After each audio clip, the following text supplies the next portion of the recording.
నిజంగా ఒక్కోది కొవ్వెక్కి కొట్టుకొని చచ్చిపోతుంది.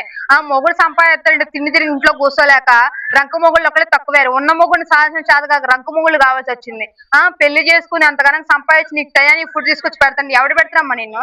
నీ తల్లిదండ్రులు చూసి నీకు మంచి భర్తగా నీ లైఫ్ లాంగ్ బాగుండాలి, పిల్లలు ఉండాలని చెప్పి పెళ్లి చేశారు పేరెంట్స్ అయినా. అలాంటప్పుడు నీకు కొవ్వెక్కి కొట్టుకొని వచ్చి వేరే మగాడితో రిలేషన్ పెట్టుకుంటున్నావా? ఉన్న మొగుడు ఇవ్వని ఒక వేరే మొగుడు ఇస్తాడా? మరి ఎందుకు రేటు తయారవుతున్నారు? ఒక్కో దాన్ని బలిసి కొట్టుకుంటాం నిజంగా.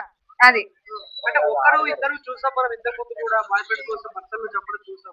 మరి ఆవిడంటే ఏంటి అసలు ఆరుగురు మెయింటైన్ చేసినాడు మామూలు ప్రతిభత కాదమ్మో సూపర్ ప్రతిభత. అది నాకు తెలిసి ఆరుగురు మెయింటైన్ చేసినాడు. వాళ్ళ అమ్మటి ఎన్ని రికార్డులు తిరిగిందో, ఎంత రాసలేలు చూపించిందో, ఎంతగానో చూపించిందో.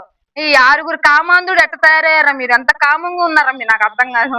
ఈ అబ్బాయిని కూడా అనే పని, ఈ అబ్బాయిని కూడా తిట్టాల్సింది. ఎందుకంటే ఒక పెళ్ళైన దాన్ని ఎలా రిలేషన్ పెట్టుకుంటావు నాకు అర్థం కాదు.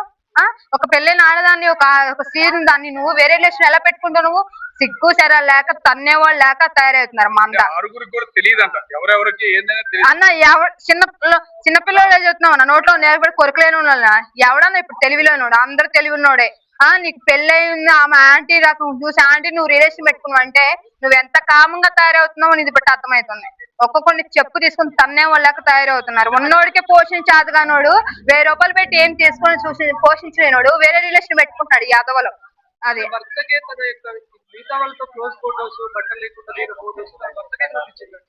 భర్తకా బా నువ్వు అసలు నిజంగా నిన్ను నేను ఆ ప్లేస్ లో ఉంటే 2 చెప్పు తీసుకుని 2 చెంపలు కొట్టేవాళ్ళం.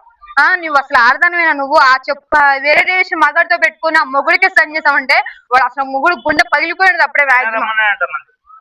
అయినా కూడా వేరే రిలేషన్ ఉండి ఆ వీడియో సెండ్ చేసినా కూడా రా మంచిగా ఉందాం మన పిల్లల జీవితాల కోసం అని చెప్పి అన్నాడు. వాళ్ళంట మగోడు ఎక్కడ దొరుకుతాడన్నా? నా దృష్టిలో రాముడి కన్నా ఎక్కువ గొప్పవాడు వాడు. అసలు వేరే రిలేషన్ పెట్టుకున్నా సరే, నువ్వు వేరేవాడితో ఉన్నా అంత వీడియోస్ నువ్వు పెట్టినా సరే, ఇప్పుడు ఎవడుంటున్నాడు అన్న ఏదైనా చిన్న మగాడితో మాట్లాడితేనే ఇది వేరే రిలేషన్ పెట్టించుకుని నాకు ఉత్తర బాబు అని చెప్పి వదిలించుకునే రోజులు ఇవి. అలాంటిది నువ్వు అంతమంది తిరిగినా కూడా నువ్వు రా మంచిగా మన పిల్లల కోసం ఉందని చెప్తే ఎవడుంటాడన్నా? నువ్వు అనవసరంగా నీ పిల్లల జీవితాన్ని నువ్వు అలాంటప్పుడు నువ్వు వేరే వాడితో పిలిచి నువ్వు పెళ్లి చేసుకోవాలి. నువ్వు అలాగే బజార్లో తిరగొచ్చు కదా. పిల్లల్ని కానీ వాళ్ళ జీవితం నాశనం చేస్తే పొద్దున వాళ్ళ సమాజంలో బయట ఎలా తిరగలుగుతారు అసలు? నిజం చెప్తున్నా. అసలు ఇప్పుడున్న రోజులు సమాజం ఆడోళ్లే గాని మగాళ్లే గాని ఒకడు కామం ఎక్కి కొట్టుకుంటున్నాడు.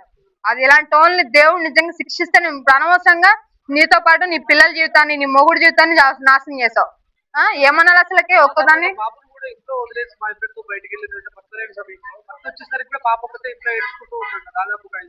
అసలు చిన్న పిల్లల్ని వదిలిపెట్టుకుని నువ్వు ఇంత కామంగా తయారయ్యేవి 6గురితో 7గురితో రిలేషన్ పెట్టుకున్నావు అంటే పిల్లలు చూసి మొహం చూసైనా నీకు అనేది కుదరట్లేదా? ఎందుకు తయారేసి వస్తున్నారా? మొగుడు దగ్గర లేని వేరే వాళ్ళ దగ్గర ఎందుకు ఉంటుందిరా? ఎవడైనా ఇప్పుడు నీ మొగుడు తప్ప రేపొద్దు నీకు రోగం వచ్చితో నీకు యాక్సిడెంట్ అవుతా నువ్వు సస్తావో వేరే వాడు ఎవరైనా రిలేషన్ పెట్టుకుని ఎవడన్నా వస్తాడా? ఎవడు రాడు. ఎందుకంటే నీ పెళ్ళైంది కదా, నీ మొగుడు ఉన్నాడు కదా, రేపొద్దు నా మీద కేసు అవుతుందేమో అని చెప్పి తప్పించుకుంటాడు. మగాడికి ఏముందబ్బా ఏదో ఒక చిన్న రీజన్ తెప్పించి వదిలించుకుందామని చూస్తాడు. ఎందుకంటే ఆ క్షణం వరకే ఆ కామంతో ఉన్నంత వరకే చూస్తాడు. నువ్వు ఆ దృష్టిలో అప్పుడు వాడికి రాజులాగా ఒక రాణిలాగా ఒక మహాదేవతలాగా కనిపిస్తావు. నీకేదైనా సపోజ్ అయితే ఎవడో పట్టించుకోడు. మనకున్న మొగుడు మనకున్న రిలేటివ్స్ వాళ్ళే తప్ప ఎవడో పట్టించుకోడు. దయచేసి ఇప్పుడున్న అందరికి చెప్తున్నా, ఏ రిలేషన్ పెట్టుకోవాలంటే నీకు ఒకవేళ చేసుకుంటే పెళ్లి చేసుకో, లేకపోతే లవ్ చేసి వదిలేసి అలా అని చెప్పి పెళ్ళైన జీవితాన్ని వాళ్ళ జీవితాన్ని నాశనం చేసి మొగుడు జీవితం నాశనం చేసి పిల్లల జీవితం నాశనం చేస్తే ఒక్కదానికి కొవ్వెక్కి కొట్టుకుంటుంది. అదే మళ్ళీ పెళ్లి చేసుకుందా? అరే ఎందుకన్నా మీరు ఎట్లా ఘనంగా తయారవుతున్నారు అసలు ఆడవాళ్ళు? ఒకప్పుడు మగాడికి ఇంత ఘనంగా చేసిన చట్టాలు ఇప్పుడు ఆడదాన్ని ఇట్లా చేస్తున్నాయి. మగాడికి కూడా ఒక చట్టం అనేది రావాలి. ఒక ఆడదానికి ఏదైనా జరిగితే మొత్తం మహిళా మండలి దేశం మొత్తం కలిసి వస్తుంది. ఇన్స్టాగ్రామ్ లో వామ్మో ఒక ఆడదాన్ని ఇది చేశాడు అది చేశాడు రక్షించాడు అది చేశాడు రేప్ చేశాడు అని చెప్పి ఎన్నో తీసుకొస్తాయి. ఇప్పుడు మగాడి జరిగింది పిల్లలు అన్యాయం అయిపోతున్నారు. ఎవడన్నా తీసుకొస్తున్నాడు మాట్లాడుతున్నాడా? అది కూడా మీడియా పరంగా మనకి తెలిసింది కాబట్టి మనం తెలియని వాళ్ళు చాలా మంది బయట ఉంటారు కదా. దయచేసి అందరూ ఒకటి చెప్తున్నా, చేసుకుంటే పెళ్లి చేసుకోండి. ఏదైనా డౌట్ అయితే వదిలిపడి మీ జీవితాలను పాడు చేసుకోండి. అలా అని చెప్పి వేరే రిలేషన్ మగ జీవితాలను మాత్రం పాడు చేయకండి.